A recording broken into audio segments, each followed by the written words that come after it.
শ্বশুর বাড়িতে হাজার চেষ্টা করার পরেও তাদের মনের মতো বউ হতে পারলাম না। এটা হয়তো আমারই ব্যর্থতা, কিন্তু একটা কথা কি জানেন, কোনো মেয়ে খারাপ বৌমা হওয়ার স্বপ্ন নিয়ে শ্বশুর বাড়িতে আসে না, তাদেরকে আসলে খারাপ বানানো হয়। একটা মেয়ে মানসিক টর্চার সহ্য করতে করতে একটা সময় যখন সহ্যের বাঁধ ভেঙে যায়, তখন মেয়েটা প্রতিবাদী হয়ে ওঠে। আশেপাশে মানুষদের দেখে দেখে সেও শিখে যায় মানুষের সাথে খারাপ আচরণ করা, কথায় কথায় জবাব দেওয়া। আমারও একটা সময় যৌথ পরিবার খুব ভালো লাগতো, ভেবেছিলাম সবার সাথে সুখে শান্তিতে সারাটা জীবন কেটে দেব, কখনো আলাদা হওয়ার চিন্তাই করব না। কিন্তু আমার শ্বশুর বাড়ির মানুষেরা তা আর হতে দিল না। এখন শুধু চাই আমার নিজের একটা সুন্দর সংসার হোক, যে সংসারে কারো খবরদারি চলবে না, কারো হুকুম মানতে হবে না, আমার নিয়মে আমার ছোট্ট সংসারটা চলবে। হয়তো অনেক বেশি টাকা থাকবে না, শুধুমাত্র সুখ শান্তি আর ভালোবাসা থাকলেই হবে। হ্যালো এভরিওয়ান, আসসালামু আলাইকুম, কেমন আছেন সবাই? আমি আজকে চলে এসেছি ফ্ল্যাট দেখতে। খুব সুন্দর একটা ফ্ল্যাট পেয়ে গেছি, আমারও অনেক বেশি পছন্দ হয়ে গেছে। 3 রুমে এই বাসাটাতে 3টা বেডরুম আছে, বেডরুমের সাথে অ্যাটাচ বাথরুমও রয়েছে,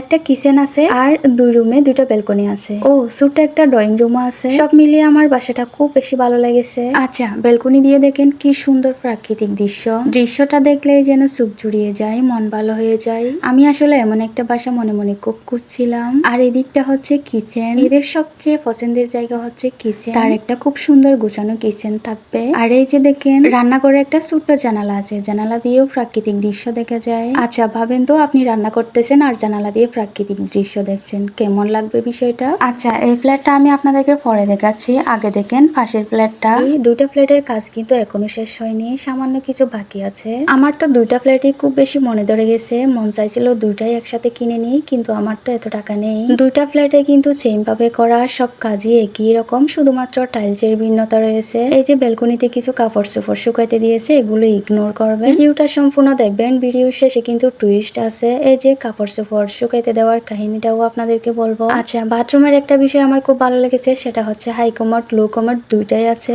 প্রথমে তো একটা রুম দেখিয়েছি আপনাদেরকে, এখন দেখেন সেকেন্ড রুমটা, এটা একটু ছোট আর জানালাও নেই। এদিকের ফ্ল্যাটটাতে একটাও জানালা নেই, এই বিষয়টা আমার একটু ভালো লাগেনি আর কি।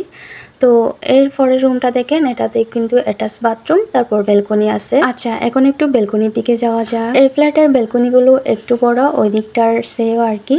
তো এই ব্যালকনি দিয়েও দেখেন প্রাকৃতিক দৃশ্য দেখা যাচ্ছে, সূর্যও অনেকটা এখন চলে যাচ্ছে। ওয়েদারটা কিন্তু খুব সুন্দর ছিল, অনেক বাতাস ছিল। বিকাল বেলার এই ওয়েদারটা আমার খুব ভালো লাগে। আচ্ছা, এখন দেখেন এই ফ্ল্যাটের কিচেনটা, শুধুমাত্র বললাম না টাইলসের ভিন্নতা রয়েছে, এই কিভাবে করা। এই ব্যালকনিটা এই কিচেনটাও কিন্তু আমার খুব বেশি ভালো লেগেছে। এরকম কিচেন আমার অনেক ভালো লাগে, শুধু আমার বলে কথা না, সব মেয়েদেরই ভালো লাগে এরকম একটা কিচেন। তো আমার বাচ্চাটা কান্না করছিল, তাই আমি এখন চলে যাচ্ছি আর কি, ভিডিও না করে। যেতে যেতে আপনাদেরকে আমি আসল কাহিনীটা বলি। আমি কোনো ফ্ল্যাট কিনতে আসিনি, এটা হচ্ছে আমার ননদের ফ্ল্যাট, আর পাশের ফ্ল্যাটটা হচ্ছে আমার ননদের দেবরের ফ্ল্যাট, মানে তাদের 2 ভাইয়ের 2 ফ্ল্যাট আর কি। আমি আমার ননদের বাসায় বেড়াতে এসেছি, কিছুদিন আগে আপনাদের সাথে ভিডিও শেয়ার করছিলাম, তখন তার 2 তলার ভিডিওটা আমি করেছিলাম। তো আপনাদের সাথে জাস্ট একটু ফান করলাম আর কি, কিছু মনে করিয়ে না। আর ফ্ল্যাট গুলো কেমন হয়েছে কমেন্ট করে জানাবেন কিন্তু। আচ্ছা, আরেকটা কথা, ওই যে কাপড় চোপড় শুকাইতে দিয়েছে দেখলেন না ব্যালকনিতে, ওইগুলো হচ্ছে তাদেরই কাপড়। আমার শ্বশুর বাড়িটাও কিন্তু খুব সুন্দর, আপনারা আমার ভিডিওতে আগে দেখেছেন হয়তো।